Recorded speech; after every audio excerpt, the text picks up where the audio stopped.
Beberapa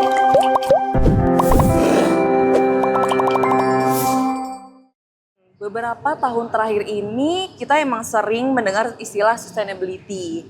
Tapi ternyata isu ini bukan hanya menjadi urusan lingkungan atau perusahaan besar.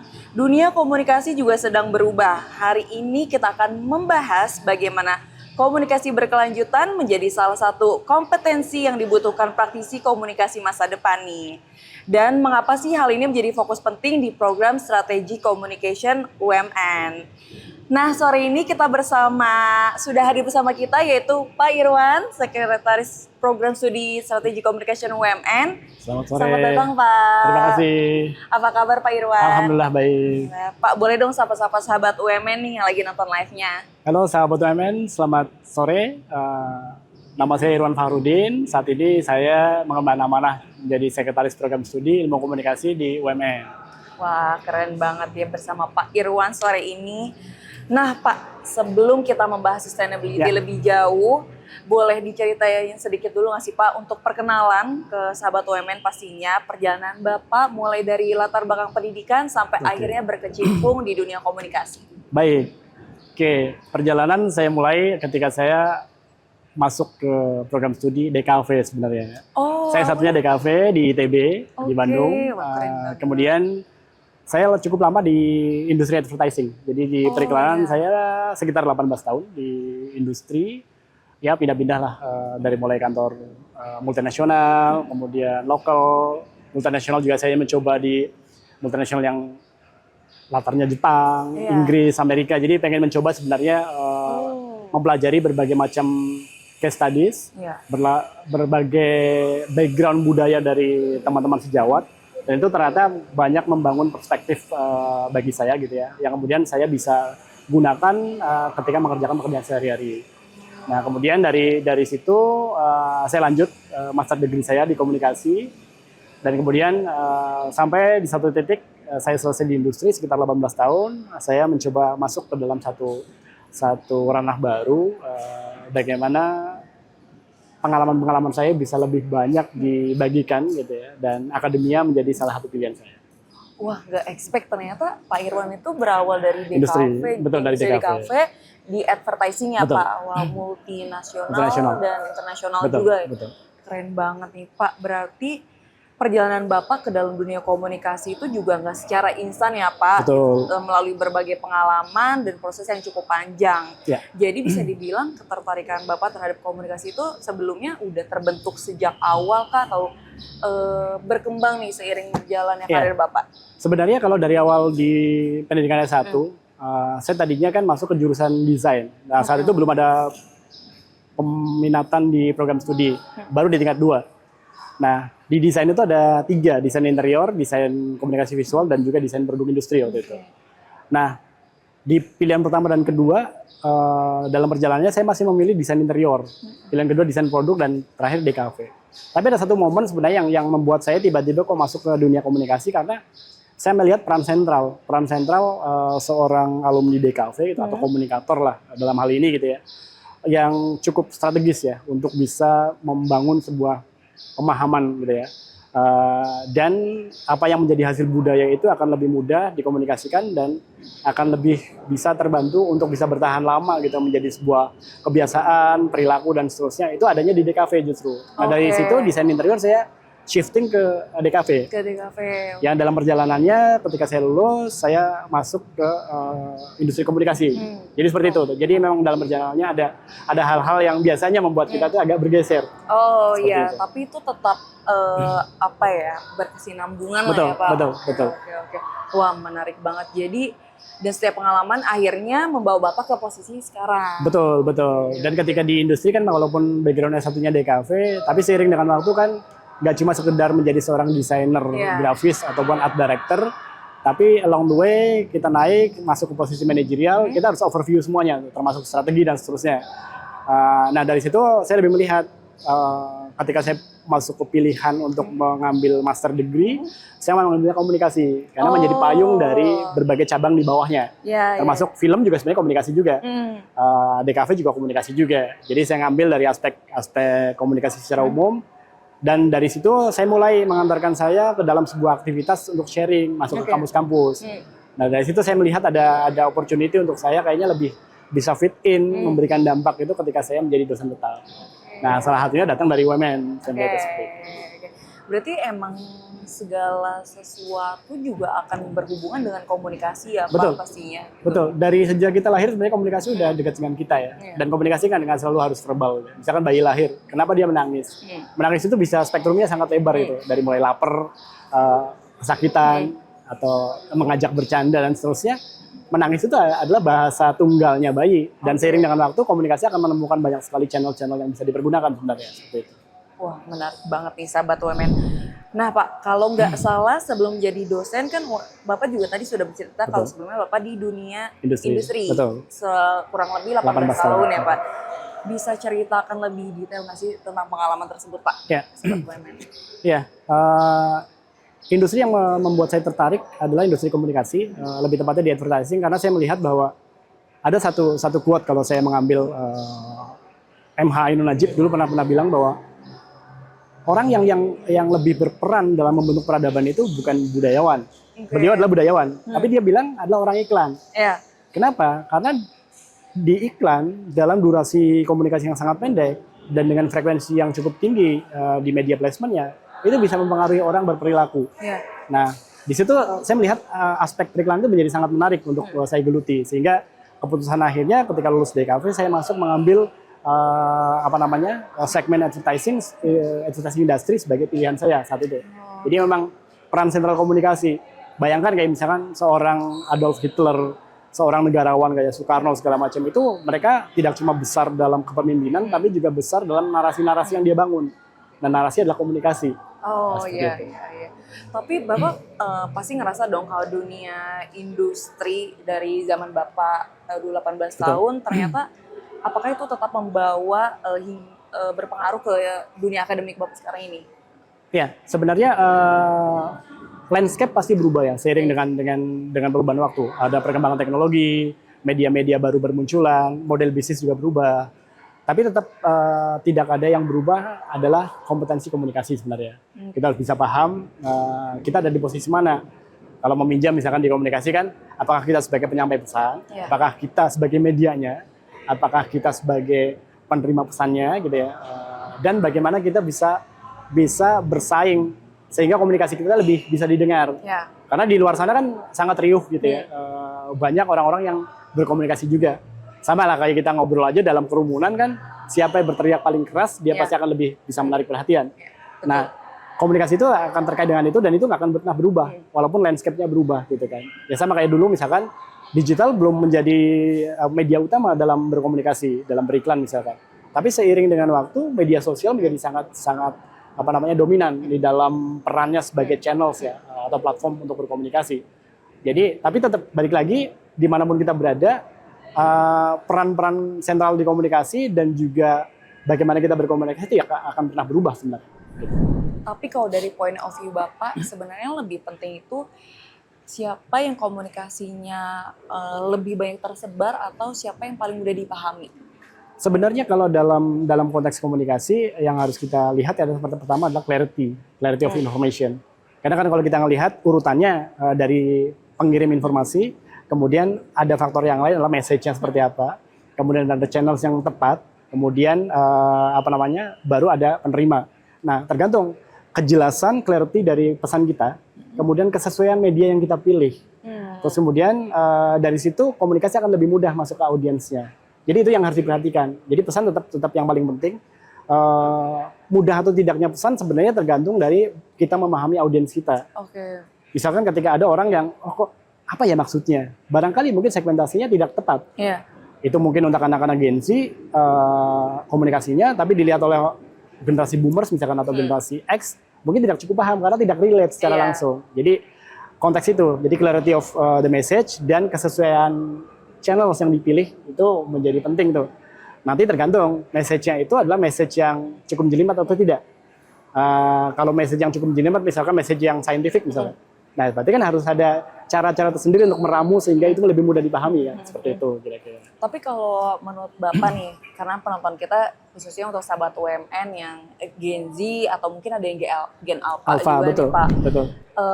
Menurut dari pandangan Bapak ini kalau gimana nih untuk cara lebih mudah untuk menyampaikan pesan kepada sahabat-sahabat Gen Z dan Gen Alpha ini sebenarnya dari perubahan zaman era komunikasi saat ini tuh gimana?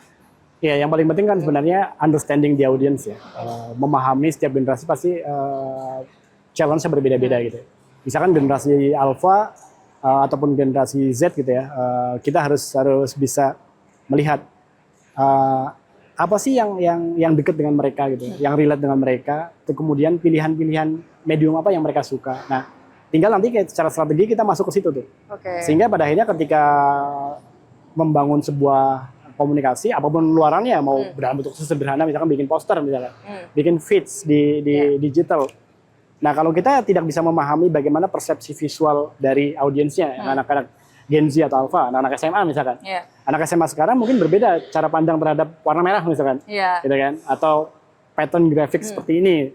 Kalau buat anak-anak yang milenial atau Gen X mungkin tidak tidak mudah dipahami, tapi bagi mereka Gen Z atau Alpha mungkin akan lebih mudah dipahami.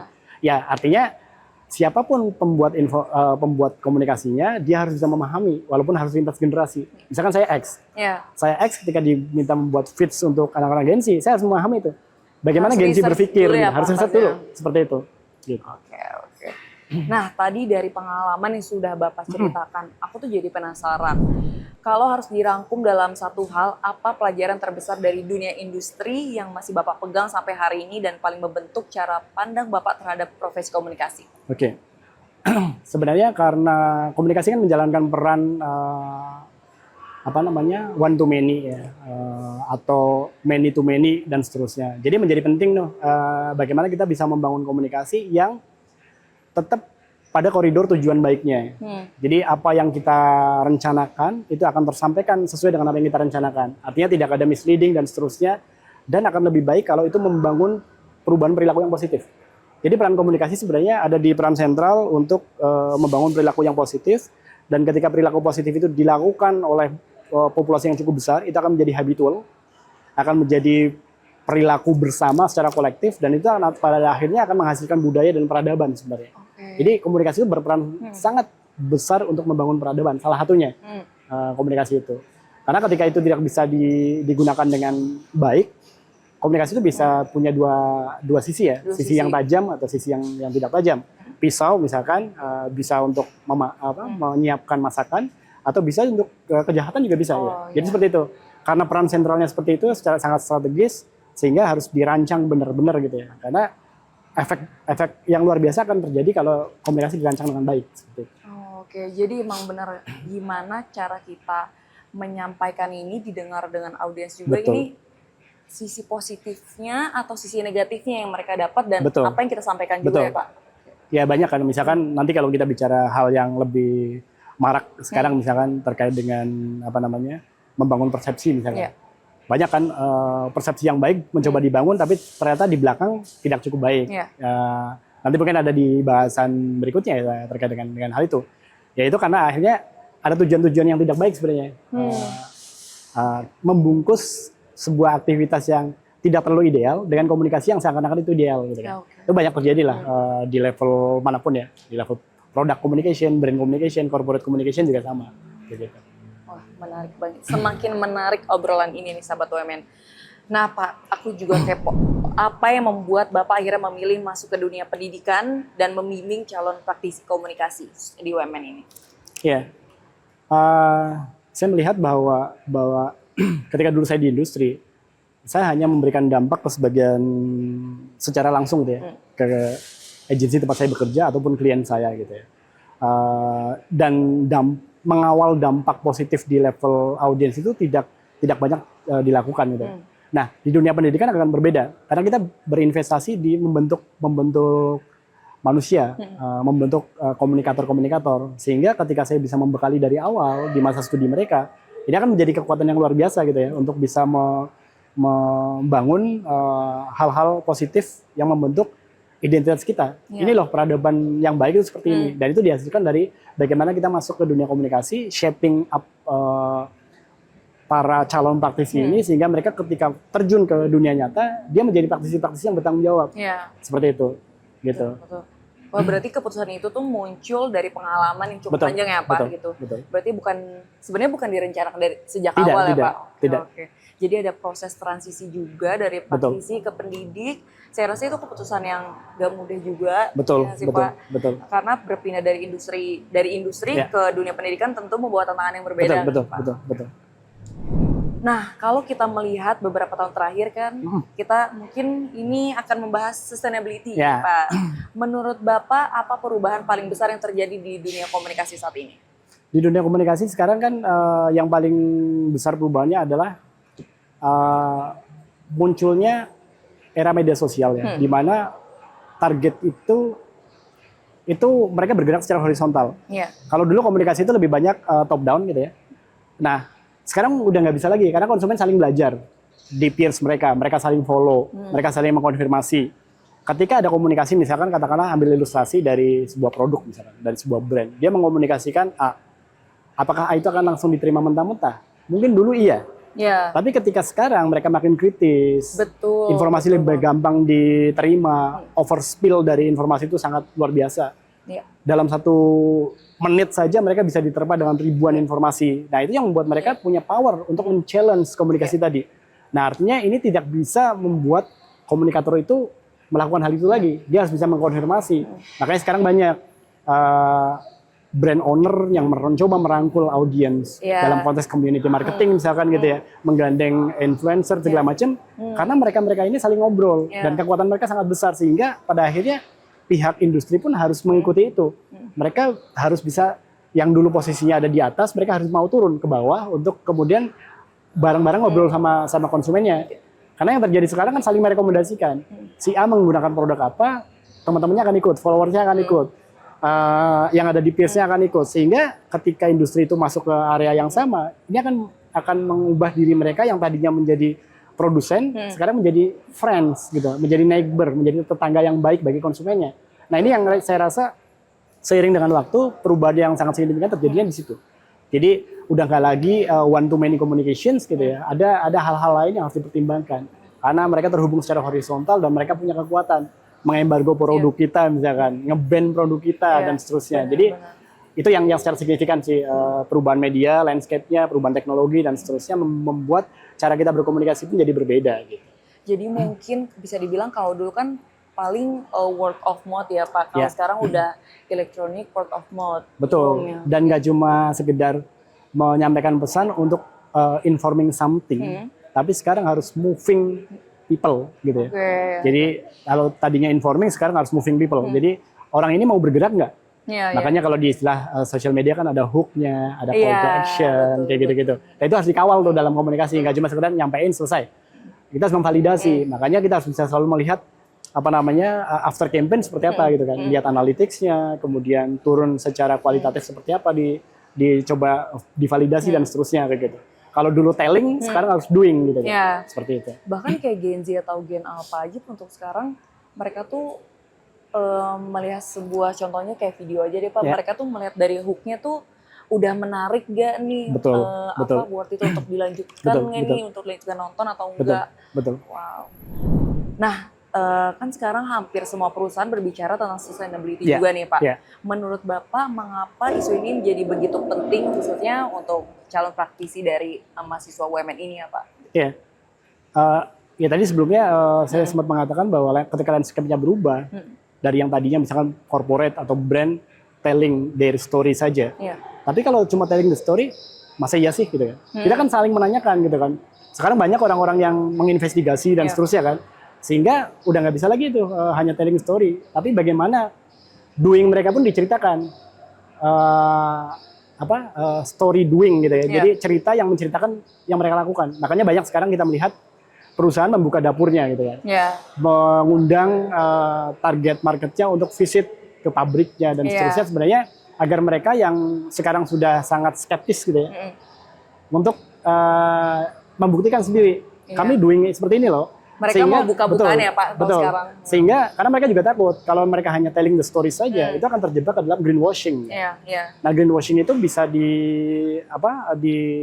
address dengan cara tadi, transparansi, kemudian membuka praktek-praktek yang ada di belakang, di dapurnya, di pabriknya dan seterusnya. Yang nanti memang ada compliance yang harus diikuti, ya kan, harus membuat sustainability reporting dan seterusnya gitu ya. Tapi yang paling penting secara sederhana adalah itu. Mereka pengen tahu dapurnya kayak gimana gitu kan. Pengen sidak dulu langsung gitu kan, iya, sidak di betul, dapurnya, bukan cuma sekedar apa yang ada di etalase gitu ya. Seperti itu. Karena benar sih yang Bapak bilang kalau sekarang tuh bisa dibilang netizen atau Betul. ya orang-orang tuh udah pada semakin kritis. Semakin kritis. Gitu. Kalau dalam bahasa lain julid gitu ya. Iya. Nah Pak, kan banyak orang yang menganggap sustainability itu hanya soal lingkungan, padahal lebih luas dari itu, Nah, kalau Bapak boleh kita minta jelaskan kepada siswa atau pada calon maba UMN nih dalam satu cerita sederhana, apa sih Pak sebenarnya makna dari sustainability? Ya, sustainability adalah sebuah apa namanya? Ya, mulai dari pemikiran, tindakan untuk memastikan bahwa generasi mendatang itu masih bisa mendapatkan apa yang kita dapatkan hari ini. Artinya ketika kita sekarang mau mendapatkan manfaat dari apa yang ada di sekitar kita harus bisa memastikan generasi mendatang itu mendapatkan hal yang sama. Dan itu nggak cuma sekedar aspek lingkungan kan, tentu saja gitu. Kita bicara sustainability itu dari 3 perspektif gitu. Perspektif sosialnya seperti apa. Jadi bukan cuma sekedar lingkungan yang bersih gitu ya. Kita beralih ke mobil listrik di rumah nggak pakai PLN tapi pakai solar panel misalkan.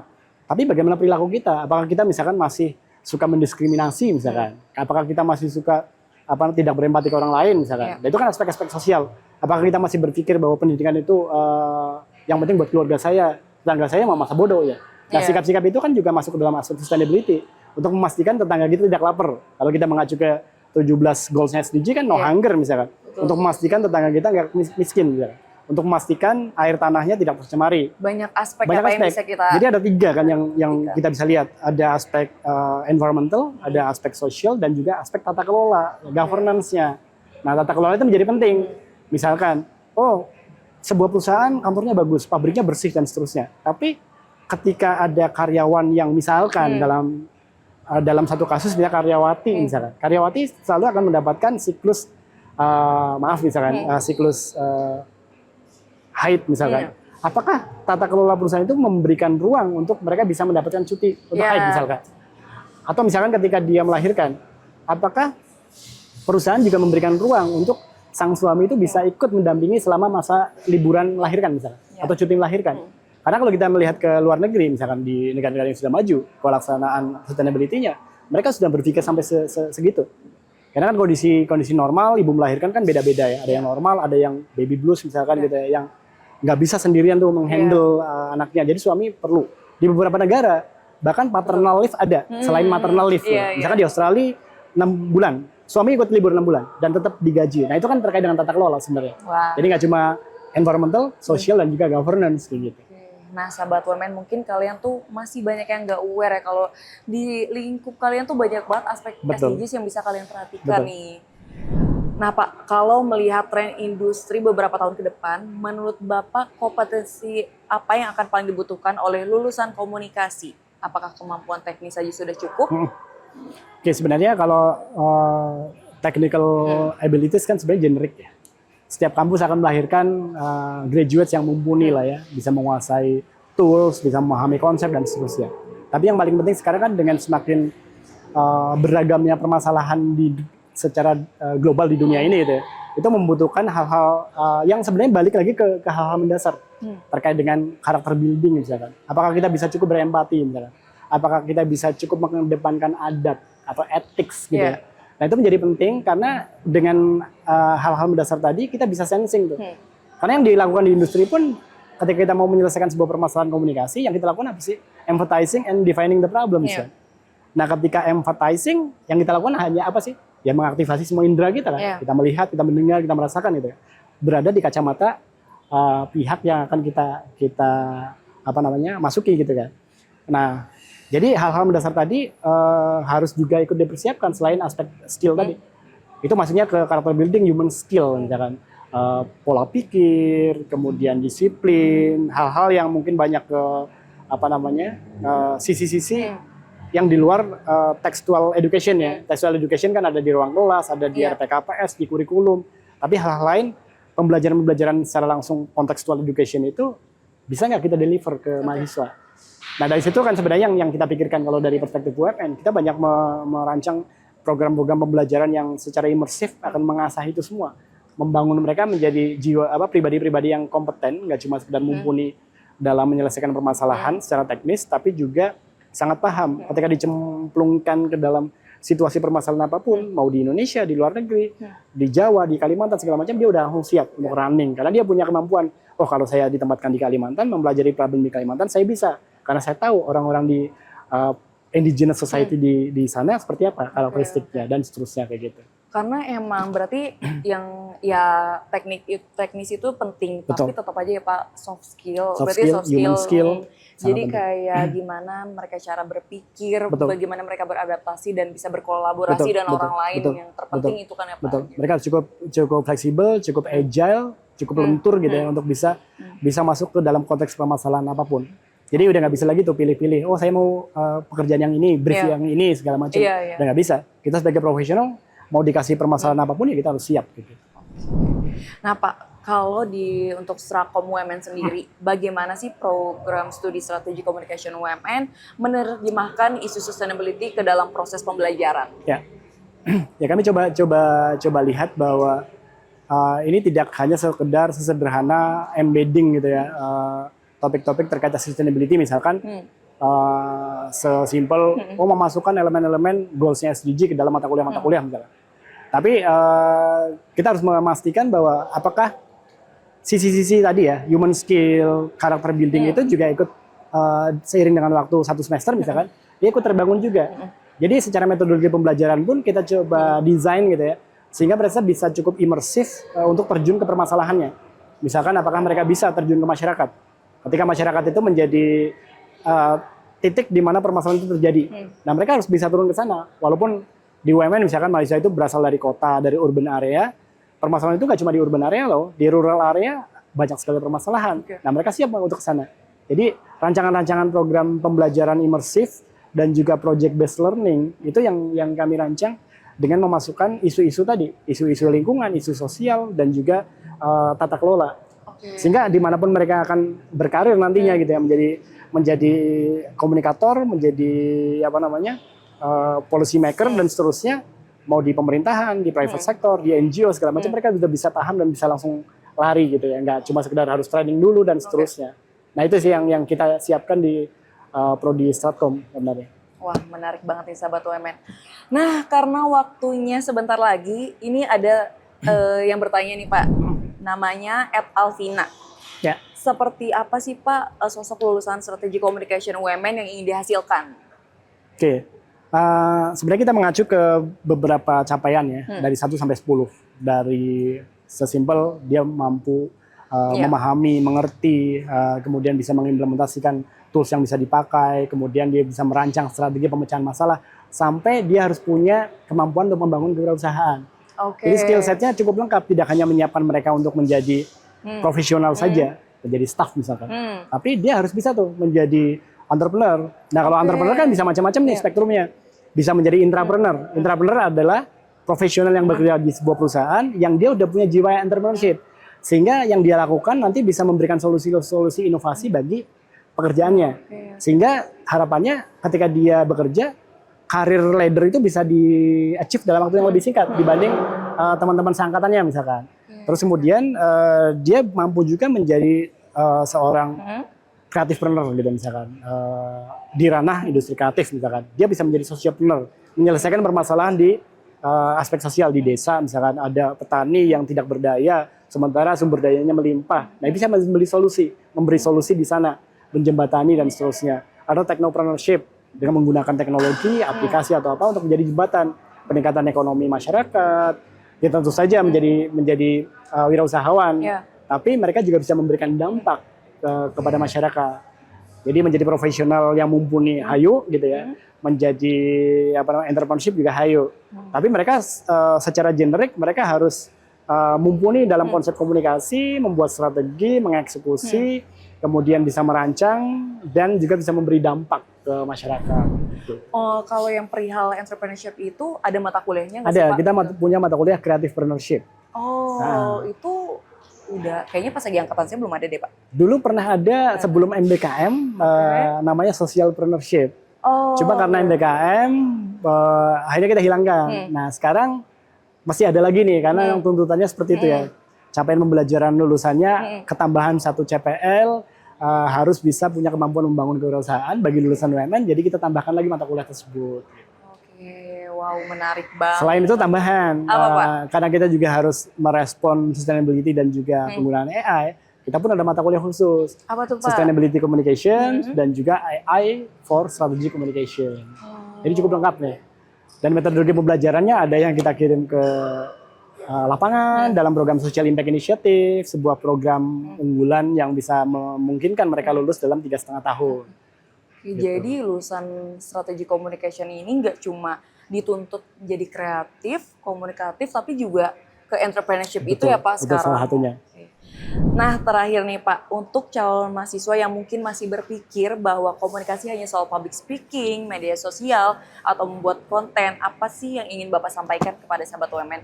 Iya, sebenarnya skill set seorang komunikator handal kan nggak cuma sekedar aspek teknis ya. Kalau menjadi content creator, ya barangkali semua lulusan dari kampus manapun sudah bisa. Ya kita tahu lah, anak-anak SMP saja udah bisa membuat konten gitu ya. Nah, tapi di sisi lain, hal yang lain adalah tadi, bagaimana mereka cukup punya kompetensi untuk bisa memahami berbagai macam konteks permasalahan dan bisa membuat strategi untuk problem solvingnya. Jadi kita tidak membentuk mereka yang mumpuni dalam membuat eksekusi komunikasi, membuat luaran komunikasi, tapi mereka yang bisa menjadi problem solver sebenarnya bagi masalah komunikasi. Dimanapun dia berada, mau di private sector, di industri, mau di masyarakat, di pemerintahan, di non-governmental organization atau LSM, atau di media, di kampus, di lembaga riset, dan segala macam, sangat memungkinkan sebenarnya. Wah, berarti banyak banget ya nantinya peran dari lulusan strategi communication. Nah, Pak, untuk kalau boleh meninggalkan satu pesan nih, Pak, mengapa generasi muda perlu peduli terhadap sustainability melalui bidang komunikasi? Ya, saat ini kan sebenarnya yang terjadi adalah perang narasi ya. Kita tahu lah, kekuatan terbesarnya membangun narasi. Secara global, perang Amerika Israel melawan Iran itu sangat kental dengan gak cuma sekedar on the ground, tapi juga di dunia digital mereka berperang juga. Artinya siapa bisa mempunyai skill set komunikasi yang mumpuni dari A sampai Z, itu mereka yang akan memenangkan persaingan, sebenarnya seperti itu. Dan komunikasi itu menjadi pasukan pertama tuh sebelum yang lain itu masuk, gitu kan. Karena narasi itu harus dibangun pertama kali kan, mencoba meyakinkan, sehingga pada akhirnya karena komunikasi itu nanti akan bisa menggerakkan orang kan, membuat orang suka, kemudian dia bisa believe gitu ya. Ketika dia udah suka dan dia sudah believe, dia akan consider. Ketika dia akan consider dan dia menanyakan ke temannya dan ternyata ada validasi, dia akan melakukan. Dan ketika dia akan melakukan, kalau itu positif, dia akan sharing ke teman-teman yang lain. Sehingga snowball effect itu akan bergulir. Dan ketika snowball effect bergulir dan itu adalah hal yang positif, kita optimis lah, negara kita akan kembali menjadi negara yang sangat disegani karena kita punya populasi yang sangat besar. Kalau mereka sebagai komunikator bisa punya pemahaman yang sama, ini luar biasa. Gitu. Mantap banget, Pak. Terakhir banget nih, Pak. Boleh dong kasih tahu ke sahabat UMN kenapa sahabat UMN harus masuk strategi communication UMN? Oke. Tadi udah saya sebutkan terkait dengan struktur kurikulumnya, kemudian metodologi pembelajarannya. Terus berikutnya yang penting juga adalah infrastruktur. Infrastruktur di UMN sudah sangat suportif, sangat mendukung, mau melakukan apapun tersedia. Terus berikutnya juga mentor. Karena mentor menjadi penting juga. Karena di Stratkom UMN mungkin sekitar 75 atau 80% dari komposisi dosen adalah praktisi atau mantan praktisi. Sudah berpengalaman. Ya, Pak, pastinya. Dan mereka akan bisa membawa praktik baik di tempat mereka berkiprah ke kelas. Sehingga yang dipelajari nggak cuma teoretikal, tapi mereka juga update dengan real time situation yang ada di industri. Nah itu yang kita melihat kalau dibanding dengan misalkan persaingan dengan kampus-kampus lain, barangkali ya kami bisa cukup confident untuk menyampaikan bahwa komposisi dosen praktisi kami cukup besar, 75 sampai 80%. Jadi itu yang menjadi jaminan kami sebenarnya untuk siapapun yang akan masuk ke Stratcom, untuk kita berproses bersama. Akan dibimbing, akan di-guide, di-mentorin oleh mereka-mereka yang sudah proven lah di bidangnya seperti itu. Nah itu jadi sahabat UMN, buat kalian yang masih bingung atau galau, tenang aja. Seperti yang tadi Pak Irwan sudah sampaikan, kalau dosen-dosen kita itu sudah berpengalaman dan pastinya fasilitas di sini bagus terus. Pak. Plus satu lagi, Prodi juga bermitra dengan banyak sekali entitas, private sector, industri, kemudian NGO, lembaga pemerintah, lembaga PBB, sehingga kesempatan-kesempatan untuk magang akan lebih mudah untuk didapatkan, gitu kan. Kesempatan itu juga untuk kolaborasi-kolaborasi dan juga arah untuk bekerja dan segala macam, employability juga lebih dimudahkan dalam hal ini seperti itu. Wah keren banget, jangan lupa dipantengin ya sahabat UMN.